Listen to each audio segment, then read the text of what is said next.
Well, it's time to finish off on the cabinet for this clock radio.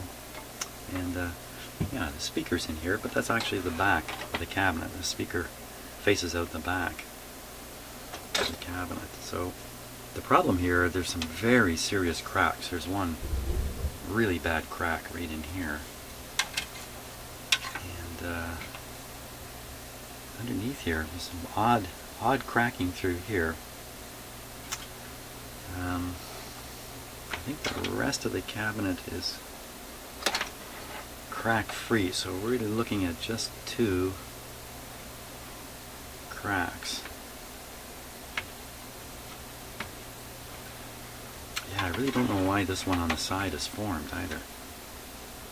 But boy, it's just a half an inch from breaking right off. So we don't want that to happen. So I'm gonna do the usual thing here. Mix up some epoxy and try to freeze these cracks. Well, here's the finished and cleaned up radio here. So as you can see, the clock is operating. It always did, and that's not the correct time though. But let me switch it on now. There we go, and we'll see how it works. Now the cabinet cleaned up really very well, very nicely done, very nicely cleaned up. And I've glued the cracked cabinet on the side here. It's very important to glue that to stop it from breaking right off, because this whole side was going to come off here. So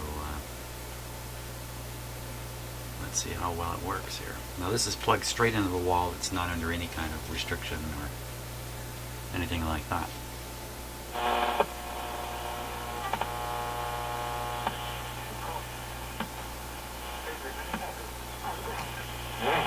Making our Christmas very happy to have you with us. But darling, you have those... Not the one I wanted. Not the one that you called.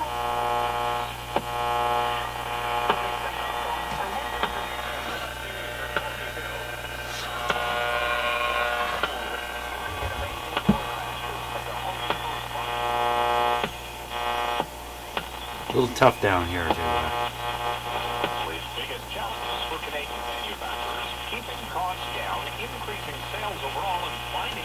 there we are.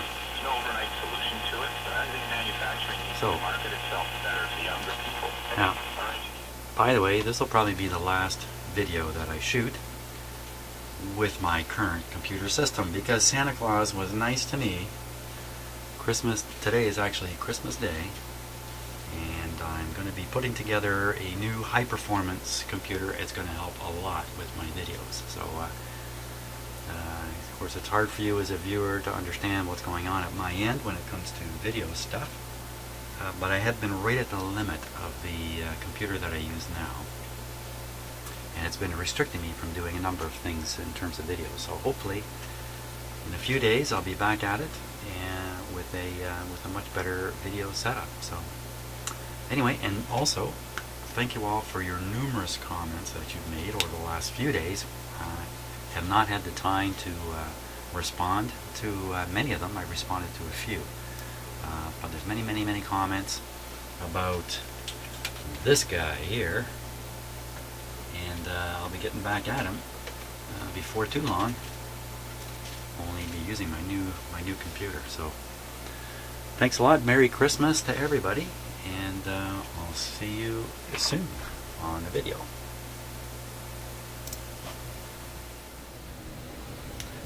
Okay, well, the last stages on this radio, I did a little work on this. It was going to be my final 5-minute video of me playing this radio, just showing it in its finished state. And hey, look, some of the knobs aren't on it. Can't remember what I caught on video last time, so I'm just going to have to tell you about it in case it's not on video. But I was putting the knobs on, last thing, very last thing, put on the knobs, and suddenly it's no longer the last thing. Piece here. because it goes on there very nicely. When I went to put this one on, as careful as I was, kapowie, I broke the back of it here. A piece of it. Ah, very disappointing. Very, very disappointing. So somehow I have to fix this. So it's going to go back on here.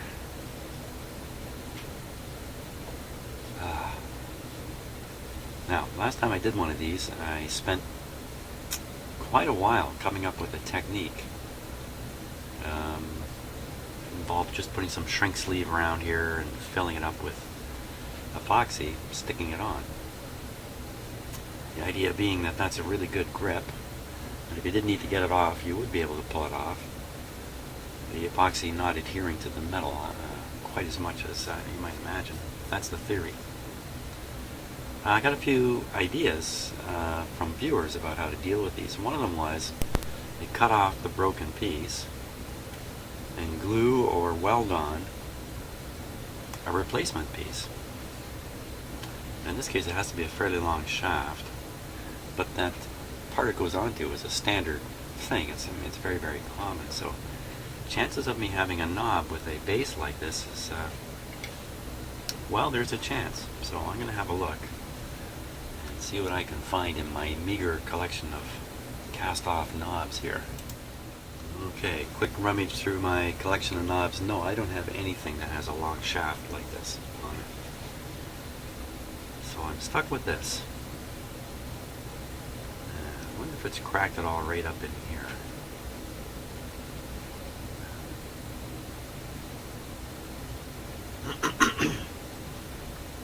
Let's take a look here.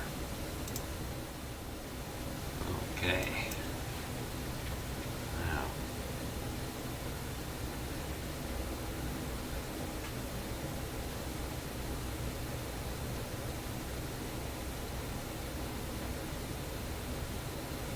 So what I'm wondering is, if I go to repair this, is it ready to break in another spot? I better be aware of it. I'm just looking where the slide-on shaft part meets the dial.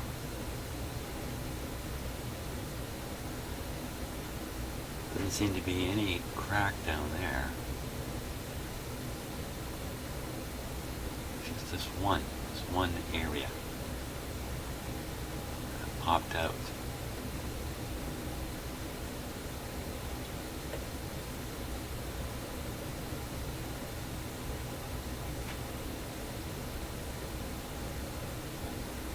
That's where the spring band was wrapped around it. Look at that, you can see cracks in the plastic. They almost follow what you might imagine are stress lines on the plastic. Like a herringbone pattern there.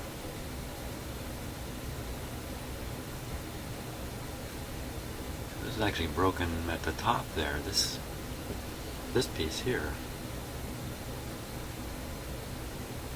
broken off, and then this other piece is completely missing. Wait a minute, I only have one piece here.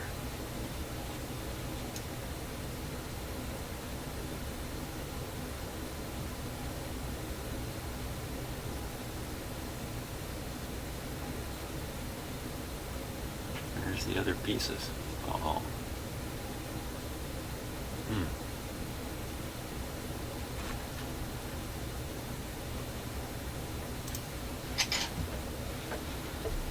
I don't have all the plastic pieces. They're laying around on my bench still. I probably cleaned them away without realizing it.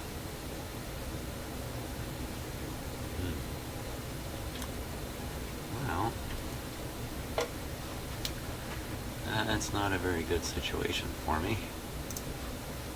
A little hard to come up with. It's easier to glue back pieces and than to create new stuff.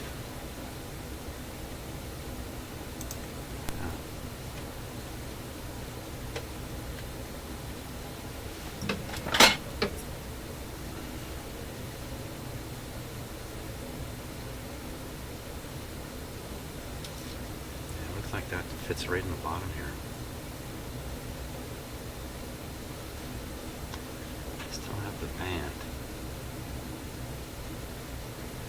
Well, I think this is, another case of me putting a shrink sleeve in here, filling it up with epoxy, putting a shaft in it. I don't think I'd use the actual shaft on the radio.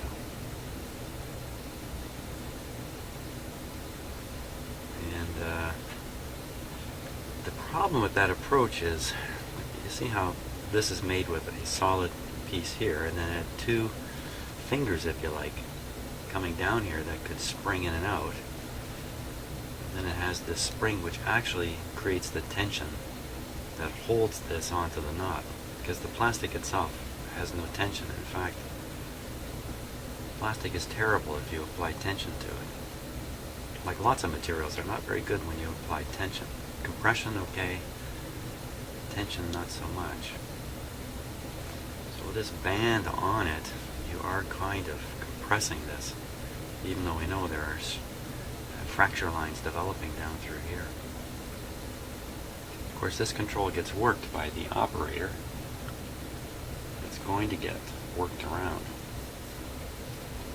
I don't know any other alternative, so I think I'm going to go ahead and try the epoxy process. If in the end that really doesn't work, I can still cut this away down here, and I know where there's a much, much, much larger collection of knobs, thousands of old TV knobs. A lot of them will have deep set shafts in them, and I should be able to get one. But for now, just here, as I'm sitting here, this is what I've got to work with. So I think I can go forward and not be too worried about creating a disaster. I mean, we do not want to lose this knob. That's for sure. Okay, let me work towards that goal here, and find a shrink sleeve. Got to find a shaft. Got to kind of jig it so everything's straight and level. Pour in the epoxy and give it a go. For the party, that's why he occupied that seat. That's why he was protected for so long. And I think those are the questions that trial will raise again in Canadians' minds. And maybe that speaks to what Bruce is calling tone and attitude. But again, I mean, I would just point to the last several elections we've seen where, issues around tone and attitude. There was the prorogation crisis, which we all thought Canadians cared a lot about, and it ended up not actually playing to the next election. That's right. But there was the Afghan detainees question where the opposition said Stephen Harper ran roughshod over democracy there too. And I don't know that we have a record in Canada of those kinds of things being deciding questions in elections. Well, you're right, and I want to get to security and foreign affairs, but again, the economy. I just want to circle back to it because indeed, if it is economic issues, the question will be who's spending the surplus. And it wasn't long ago that people were talking about we've got billions of dollars to spend, but that was before the price of oil started to go off a cliff. And that's before the Conservatives started spending the surplus, that's let's right. face it. So they spent the surplus on things like the income splitting, which this idea that they will help families. The Liberals and the NDP have a very different view on that, as you know, Bruce. I mean, this idea that the government's going to spend the surplus on programs like income splitting, when in fact, the very idea of a surplus might be in jeopardy. How might that play out? Well, I think these questions really go to pretty fundamental economic choice that will underline the dynamics of the election campaign. We measure about 20 out of 100 voters as being kind of mobile voters. That is to say, people who are going to vote, but who really aren't sure who they're going to vote for. Now, it really will only take about 6 out of 100 voters to switch allegiance in one particular direction before we'll see a different outcome than the one that appears in the numbers today. So this group really matters a lot, and what I'm seeing there that's most interesting relates to the NDP and the Liberals. You've got some days it can look like Canada is polarized, increasingly kind of right-left, but to me, the degree of polarization is more right and non-right. In other words, you've got the Conservatives staking out ground that says we are for balanced budgets and surpluses will be turned into deficits. And you've got people in the other two parties, the other two main parties, saying, well, that's not what we would do with the surpluses present. And I think that dynamic between the Liberal and the NDP propositions is going to be important because we already see lots of evidence that NDP voters are, to a degree that we haven't seen before, saying we really want to see a change in government and we're really not averse to Justin Trudeau. You see that especially in Quebec, but also to some degree in Ontario too. So that's what I'm watching for. Yeah, and that's playing out now. One more thing before we move to the opposition parties. We talk about the Conservatives, the surplus issue, the price of oil, and Terry, then there's security, because that will be a big issue. The new laws promised in the aftermath of the October shootings have yet to be tabled. The future of a 6-month long Iraq mission is up for discussion. These are big issues. Do these become ballot box issues, though? Well, they might. Depends what happens. That may be turned by the Conservatives into a defining issue because of their main problem, of course, is Mr. Trudeau, judging by the polls, not Mr. Mulcair. And Mr. Trudeau chose to take his party out of the Iraq mission to oppose that mission, upsetting, by the way, not a few die-hard Liberals in the process. So maybe that will indeed be, I mean, if you're a Conservative strategist, you wouldn't have to be a genius to figure, well, let's go after Trudeau on that. He's not a steady hand on the tiller. He's separating us from our traditional allies. He's staying out of a defining fight against ISIS. And so you could write the speech yourself. And I'm sure that they will go there and that Trudeau may come to regret that, because if he's offering himself on economic issues as another safe hand on the tiller, wouldn't do anything much particularly different than the Conservatives. Don't worry, you're not taking a risk. I won't drive the economy into a ditch if you switch away from that mean Mr. Harper. Well, it's a little hard to make the same, adopt the same posture on Might be able to do this without any epoxy. Crucial vote on the Iraq mission. Remember, after 6 months, that's going to come up again. And so if it's not on the front pages now, because it's kind of a no-drama mission, okay, we bombed another ISIS truck today, and here is a picture of it going poof. Well, you know, people aren't, it's not on the front pages now, but it will be again. All right, that does it for our discussion about the potential road ahead for the Conservatives. What are their roadblocks? What are their opportunities? But up next, an election call we've never heard at the federal level. Oh, I gotta hear that. I think I can just shrink this. I'm Evan Solomon, and you are listening to a special edition of The House on CBC Radio 1 and on Sirius XM. And today we're taking a look Particularly if I shove this piece of plastic in here. election. What will it look like? Whose political fortune will be made and whose will be broken? My guest today, Tonda McCharles of the Toronto The Star, shrink sleeve will Kelly act Fox, of course, as the CBC spring. News, and Bruce Anderson from Abacus Data. Pretty good grip. Even like that. Now, make no mistake, Mr. Speaker, there will one day, when we Let's form shrink it. government, be an inquiry. I think I'm going to shrink it Well, that may be Tom Mulcair's using goal. my soldering iron here. Easy. The NDP has Give it a never minute. won a federal election in Canada. However, it is the official opposition in Ottawa for the One first is time. that the country is moving more towards the center from the left when it comes to traditional NDP policies. And so Mr. Mulcair probably needs to do more to add to things like his child care policy, economic policies that people feel more comfortable with. And I think that work has remained largely undone up to this point in time. The second thing, and maybe the most perplexing, is that in our recent poll, we found only 7% of Canadians thought he was going to win the next election. And for an opposition party leader, I don't know if there's ever been a number as low as that. And it really speaks to a sense that the NDP has maybe lost its moment of opportunity.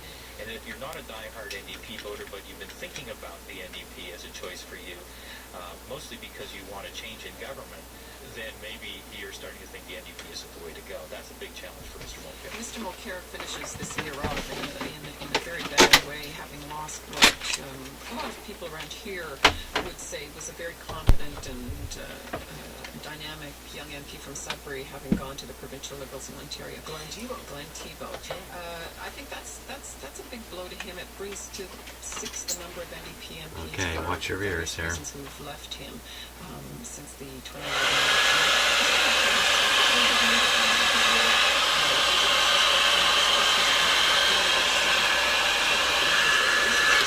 He says, look, we're in the best position we have ever been before an election.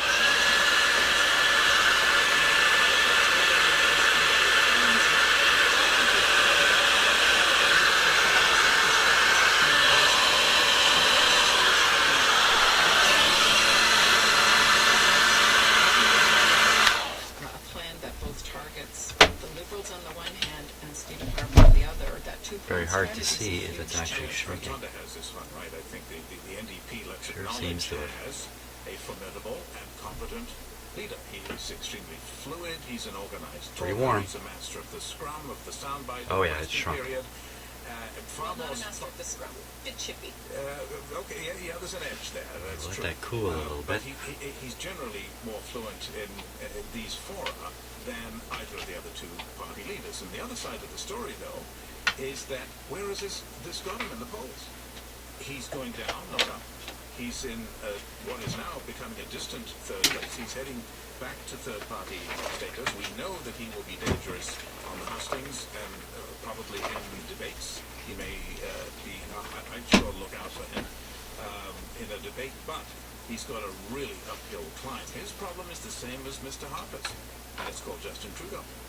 Yeah, and especially in Quebec, Bruce, because he's got a big chunk of his caucuses in Quebec, and it's hard to go up in Quebec for him, and it's going to go down likely if Trudeau makes any progress there at all. He is going to wage a real war against Trudeau, specifically in Quebec. What's his challenge in other places where he really needs to grow? Ontario, and Tonda was rightly mentioning Glenn Thibault as caucus chair who left Sudbury, that Northern Ontario part, very important to the NDP. Glenn Thibault clearly signaled he does not see eye to Not eye bad. on certain issues like the gun registry issue that Tom Mulcair brought up. And then there's that in BC where he's got issues. What are his challenges and opportunities there? Well, he's got real challenges in Quebec that stem from the fact that it is, it's Could be shrunk just a little more in here. relatively speaking, personal support, and Pull this obviously where just the a wee largest bit number of tighter. his caucus members come from in Quebec. He's also got a situation where that is where the largest number of voters say, we don't want this conservative government. They don't share our values. We'd rather replace it with something that's closer to our value system. And unless he can convince those voters that he has a chance of winning seats in significant numbers outside of Quebec, it's going to be hard for him to make the case to those Quebec voters that he is the right vote to cast if they do in fact Just want to guessing change. here. In Ontario, he's really suffering from this Justin Trudeau problem, I guess. The share of voice of Mr. Trudeau and the sense of dynamism around the liberal resurgence there is fairly palpable in some parts of the province anyway. You can certainly see evidence of it in the candidates that are No idea if that actually and for Mr. Mulcair, helped. what he's Let's give really it not been another able to check do here. is deliver a sense of, I won't mess the economy up if you give us a chance to do better as government on the social policy side. He's also struggled a little bit with some of the environmental and energy intersection Really issues. not bad. His positions have tended to look like the most radical ones that you could find, rather than the ones that are better than the ones that the Conservatives have fashioned. And I think that has created an This is a opportunity little hard for to the Liberals, turn. that they've been trying to exploit. That If I will just continue to lubricate You know, this, these by-elections have not been good to Tom Mulcair, No. right? And you talk I can about get right in Toronto. there, Has actually. gone down That's right, and all in of every those one things, of Trinity Stradana, the transformer riding loss, that was a big loss in a place where he needs to get some wins if you find You can the see the balance ball of bearings So those have been right good up to in him. there. Tonda, we spoke about Stephen Harper needing the election to be about the economy. Now, Tom Mulcair's released a lot of serious policy platforms, including a national daycare plan. What does he need this election to be about? Look, you're right, has rolled out some policy pillars, but how much are we talking about them? He talked about at the outset of this fall, a federal minimum wage hike to $50 an hour, even though it's a small number of workers in the country, it would still lead the way. He's talked about a couple of other things, but it's lost in this fall's sort of morass of It's hard to security turn. and Why so harassment's been on hard? the Hill and whatnot. So he needs the election to answer your question, he needs the election to be about his vision for equal opportunity for young people, struggling young people, low-income people, older people. When is the last time Tom Mulcair has Too gone out and awkward. talked about the fact that the Conservatives are going to raise the old age security age from 65 to 67? When's the last time you heard him talk about that? That's a policy that he can criticize the But his government daycare, on. Not talking about... he's talked about his national daycare plan, which is already controversial in Quebec. He wants that to be one of those issues. Now, It could work for him if it was an easy one to explain. His policy is a hard one to explain. It requires cooperation from the provinces, etc. So, but just to go back, you said, you know, he's lost vote share in by-elections and whatnot. He's also been, I think, somewhat hamstrung by the collapse of It's way too hard. NDP parties and governments across the country. That'd be part of what's broke the knob. That party has had trouble in BC, too hard. Ontario, Nova Scotia, Newfoundland this year. How does that help bolster the brand of NDP? West of the Ottawa River, it's not looking good except for in BC, where it's a kind of a three-way dogfight. Hope you don't mind listening to Canadian politics, but I really enjoy these shows because of the amount of information and detail and the intelligent discussion that goes on. So that's why I'm playing it while I work. He needs it to be about competent economic management. He needs to, he has been emphasizing this in recent months. I say that he will say again and again, if anyone's listening, that look at the provincial record of NDP governments, where we're the guys that balance the budgets. We're the guys who will bring in competent economic management. He needs to beat that. He's got a monkey on, the NDP has got a monkey on its back traditionally as not being the party for that economic management. He needs to beat that to make progress, and he's got to make that progress west of the Ottawa River. Bruce, last word to you. What does Tom Mulcair need this to be about? What's the ballot box question he's looking for? Well, he first needs to take down Justin Trudeau if he can find a way to do that. In other words, that the two-prong fight that Tana referred to is a bad political strategy, because you always look distracted. But if he can't fashion a way for voters to think he will do better in the election and that he would be a better economic manager than Justin Trudeau, then I think he has a real problem on his hands. I think he's struggled to find that sweet spot, and he hasn't found it. He hasn't found it. Well, there's still a long road ahead. And we're going to talk about that man in question, Justin Trudeau, and whether Justin Trudeau and the Liberal brand, once thought to be dead, can make a serious comeback. Oh, yes, it can. I'm Evan Sullivan. You are listening to The House on CBC Radio 1 and on Sirius XM. And remember, you can also listen Oh, I to think that the loosened it entire up. show on our website at any time at cbc.ca/thehouse. You can also listen to us via the CBC Radio app, which I have been using a lot lately. It's a great app. Or subscribe to our podcast Still very through our tight. website or iTunes or any of those It's looser, but- podcasting apps, and it gets automatically shipped to you. No pipeline required every Saturday.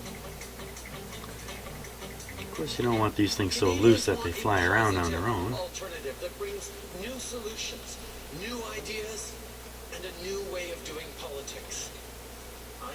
Well, that's what he wants. Justin Trudeau wants a change election, and he wants to be the man people choose. But can that approach It's just a shaft on two bearings, the front and the back. Front bearing and ball bearings. It will not be an easy There's a spring climb. clip at the back Trudeau's there. performance in 2014 has brought him to the top of the polls. It's lubricated, so I don't think I can get this much looser, actually. There are no more Liberal senators. Too confusing. Future candidates need to be completely understanding that they will be expected to vote pro-choice on any bills. The existing MPs who That's have better. been grandfathered in to a certain extent will be respected to a certain extent in their choices. And, well, to call it controversial. Why aren't we talking more about the kind of humanitarian aid that Canada can and must be engaged in, rather Good. than, I think that's it. whip out our CF-18s and show them how big they are?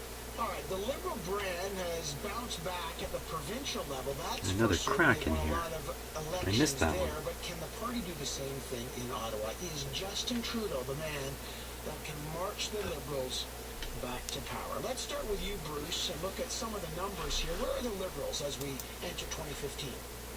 Well, they're highly competitive. Certainly there's plenty of evidence that they could win the next election, but their victory is by no means a safe thing. In fact, you could probably make the case that when they were ahead of the Conservatives by 5 or 6 or 7 percentage points, I think All the that's way down along to the front a point here. or two, effectively a tie, that there was Gotta kind of fix a risk that. for them. Right? That basically what they need to have for that matter, I mean, the way they popped out the legalization of marijuana policy, you know, these are all things you could say they look bold, but I think that they also give some people pause to say, okay, where's this coming from? What's the justification for it? Has he got his caucus behind him? Does he have the support? And so it plays to judgment. There's a and I little think piece that's missing an issue. right in His here. judgment is an issue. Not all of these issues where he's said to have committed a gaffe really seem to resound across the land as though it really is a No, gaffe. Or, you're right. You know, talking about root causes of terrorism. Well, now everyone's talking about root causes, and it didn't really stick when the Conservatives threw that at him. Ah, gaffe, gaffe, gaffe. Well, not a lot of people... Trying to work the glue thought down there was a into it as gaffe much as I idea can. to consider the root causes of terrorism. I think that his decisiveness apparently on the Senate issue that Tonda mentioned on making a decision on the sexual harassment charges, serving a couple of his MPs, in retrospect may seem unfair, but it's certainly decisive if that's what you want. And some of the remarks, some of the Chinese dictatorship, well, okay, that probably classified as a legit gaffe, and also the sort of extemporaneous nature of some of the announcements, marijuana and the Senate would qualify. But I think in the campaign, remember, it's different. The hot lights are on, and you don't have time to explain. If you're explaining, you're losing, is the old saying. I think Trudeau will never again say a word about whipping out our CF-18s to show how big they are. As he put it, that was a disaster. But he's going to face two different challenges. He's going to face a challenge about this kind of verbal gaffe where he just says something weird and Just people pile let on that get and are outraged. solid for a few minutes. But there are more fundamental Okay, let's see how we've done here. I think that no one will talk about this during an election campaign, but I absolutely think that Still a they will little talk about soft, it in a but minority situation. good and sticky. They will argue that, you know, some, let's say, 60% or more of voters, 65%, whatever, have chosen not to re-elect Stephen Harper, and we would be remiss not to try and form a government for those voters. I agree. I think that the minority scenario is something we can't rule out, and it worked in Britain. Why can't we do it here? If there is an opportunity, they will seize it, I believe. Britain, Germany, Italy, let's face it, it's a mechanism in our parliamentary democracy that the Conservatives have demonized. However, it exists as a... But it's not really a dirty word, and they'll find that out if the numbers work out as predicted. Oh, for the good old days when the C word was constitution. Now it's coalition. Bruce, how do you see that playing out? Well, I think it would have to be a very, very close run thing between the Conservatives and the Liberals in order for the other parties, the Liberals and the NDP, to feel as though there was likely to be sustained public support for a coalition. I just don't think that we've established, and forget about whether the Conservatives have demonized this idea to some extent. I think that's a fair comment, but I'm not sure that voters have completely bought into the idea that some party other than the party that wins the largest number of seats would be entitled to form a government. I just haven't seen enough evidence that voters completely buy that idea. All right, rapid fire. Green Party, do they grow? Are they a factor? Is environmentalism a factor? Those issues that drive the Green Party for Elizabeth May? I'm not saying there's no room. Voters are going to be driven to a decision between the major parties because it will revolve. Do you want to get rid of Harper or not? And so that they'll drift away from basically backbench parties. Liz May keeps her seat. All right, and Bloc Québécois, do they have any resurgence, or are they now relegated to history? I don't see that they have a resurgence. In fact, if anything, that vote is split. All right, Bruce? I don't see much prospect for the BQ, and I do think that for some Green Party voters it might feel like an extravagant vote to cast in the next election, given the profile of the environment and energy issues. They tossed a little bit of epoxy down in here, just a wee bit. Big time leaders. They Now it's maybe causing me a problem. They each have real weaknesses, but this is There we go. consequential, and this will be a fascinating election to watch. Great preview. Tara Molesky, CBC senior political correspondent. Tony Beautiful. McCharles, parliamentary reporter for the Toronto Star, and Bruce Anderson, chairman of Abacus Data and wonderful member of the Ad Issue panel with Peter Mansbridge on the National. Thanks, everyone. Thanks, Evan. Thanks, Evan. Enjoyed that. Okay, I think we're ready to test this radio, too.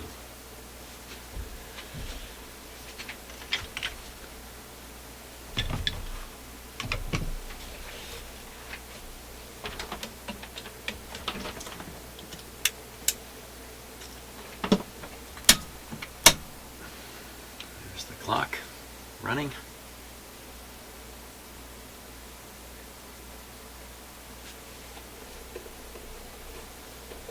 Did I dirty it up? I cleaned this all up nice. Looks like I've dirtied it up a little bit. My dirty fingers or something. Okay. Let's let her rip. Here we go.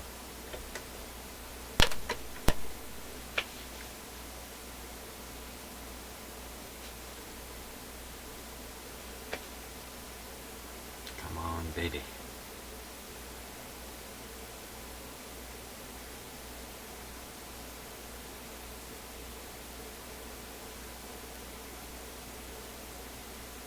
Come on, radio. Oh.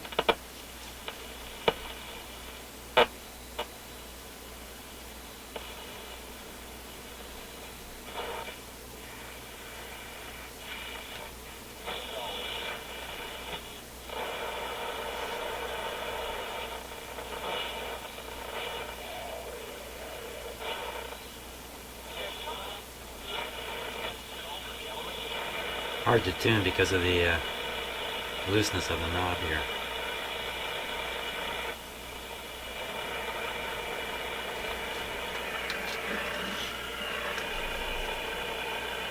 And minus 12. Overcast minus 2. And I'm still overcast minus 10. Future overcast Okay, minus so 4, 680 is and appearing at overcast 750. minus 4. And in Mississauga, overcast minus 1. Yeah, 680 showing up at 740. So, what I'm going to do is I'm going to turn this to 680.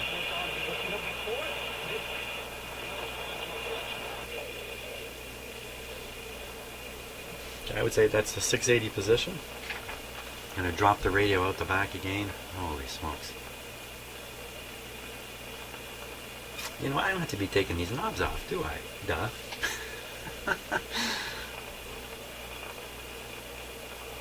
Oh my gosh, what a dork. Yes. Dork factor high here. I've been pulling those knobs off the front, you know, religiously every time I open up the radio. Only now I realize it's not actually necessary. Duh. Sometimes I truly amaze myself with my own oversights and failure to see what's obvious and stuff like that. That crack is quite visible right there, isn't it? But it's all glued, so it's not going to grow. There we go.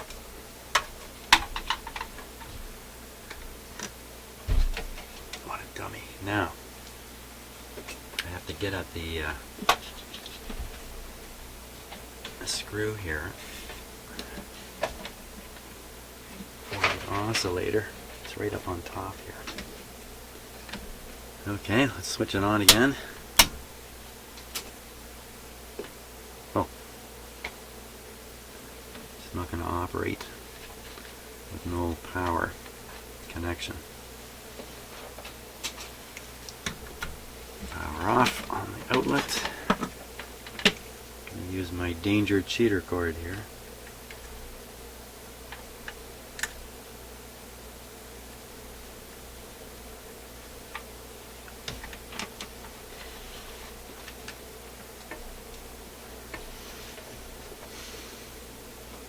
Okay, that's good, as long as I don't stick my hand back there. I'll put it on restricted power just in case there's a short circuit, which there isn't. Clock is running. Radio is warming up.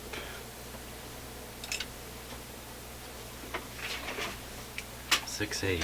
Okay. Now the oscillator adjustment's right on the capacitor here. So really all I've got to do is just turn this. Turn the oscillator adjustment until I hear 680 come in.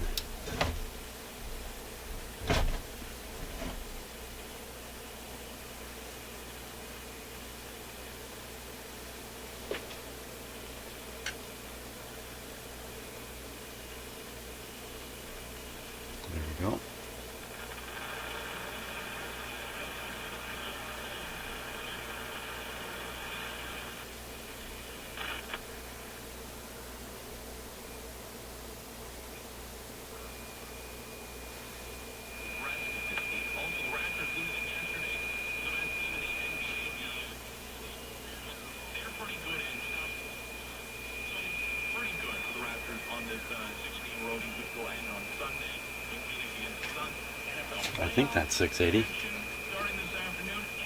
Let's compare it on another radio here. Sports Canada. But we start with the Toronto Maple Leafs, who in Minnesota. 25 staff that are on the street and have the ability to activate the soldiers that have authority. Now, one other note about tomorrow, temperatures are forecast to be well above freezing, reaching double digits in some areas during Not the 680. early morning hours. But then a cold front will sweep across southern Ontario from west to east through the day, bringing an end to those warmer temperatures.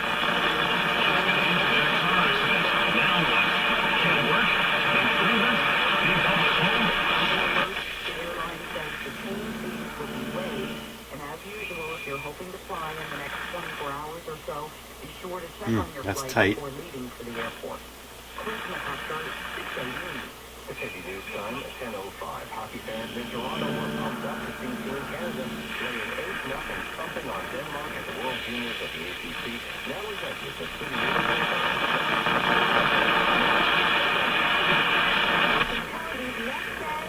Where is it?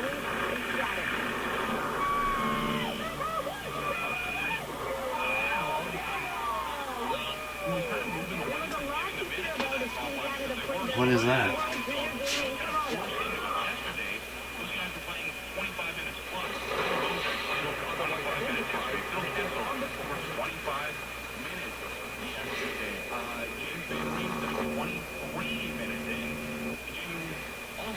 About how this Leafs team is different than years previous because it's got 4 lines. They actually roll the 4 lines. Okay, that's actually 590. Wait, Wait, should be down here. Hockey players. Go figure. Well, yesterday the 4th line. Okay, so I'll tune this in that direction a little bit. Playing his first game of the season with a leg for an arm and an arm for a leg. He played 4 minutes and 22 seconds. Carter Ashton 2 minutes 45. And then we'll tune this in and I'll figure out which way to turn the screw here.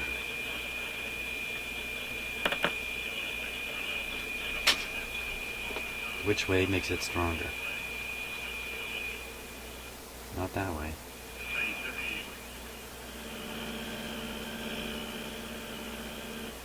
Like if you start players who you would want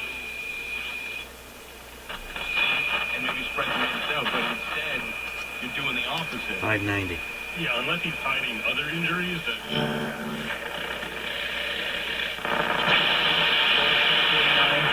get $30 million by doing the central now.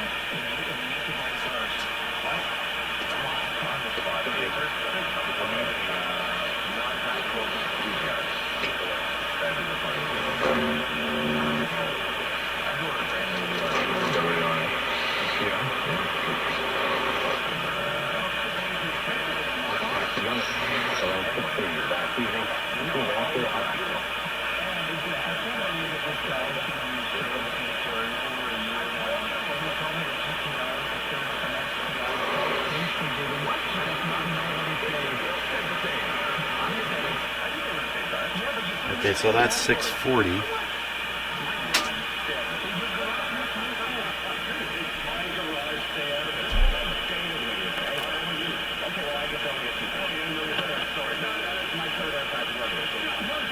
Yeah, we're not going to move it any further. The screw is as loose as it's going to get, so that's it. That's as good as we're going to get. 640 is where 680 should be. 680 is going to be, unfortunately, there it is on the wrong side of the 7. Oh, look at that, you can't see anything. Crying out loud. That's handy for me, eh? There we go. Darn it all. So, that's 680.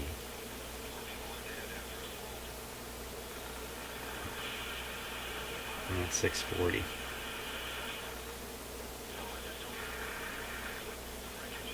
There's a large amount of play in the control. But I think that's as good as we're going to get it. In terms of reception, that's fine for down here in my shop. So there we are. Let me just pop it back together here. Okay, just a word of warning when you're putting these screws into especially self-tapping screws going into plastic posts inside these radios, don't tighten them. Just snug them up so they're not rattly, or stupidly loose, but do not tighten them, because that is what causes cracks to develop inside these radios. And if you break off the post, the holding post here, you're in for trouble. There we go. It's just too bad I don't have a matching knob to go on here, but I think that can be solved with that gigantic knob collection I was talking about. Setting the time. There's the time moving. There's the alarm part down here. There it goes. So a lot of these older clock radios, the clock doesn't work, or it makes a loud, well, not loud, but it makes sounds that you don't really want to hear, zing, zing, zing, zing, zing, something like that. This one's very quiet, so that's great. So there we are, all finished, and cool looking, and working. Very good. Hey, fine, I got a I got a project that I actually completed in a good state. Fantastic. So thanks a lot for watching this radio, and yeah, I gotta go see what's next here.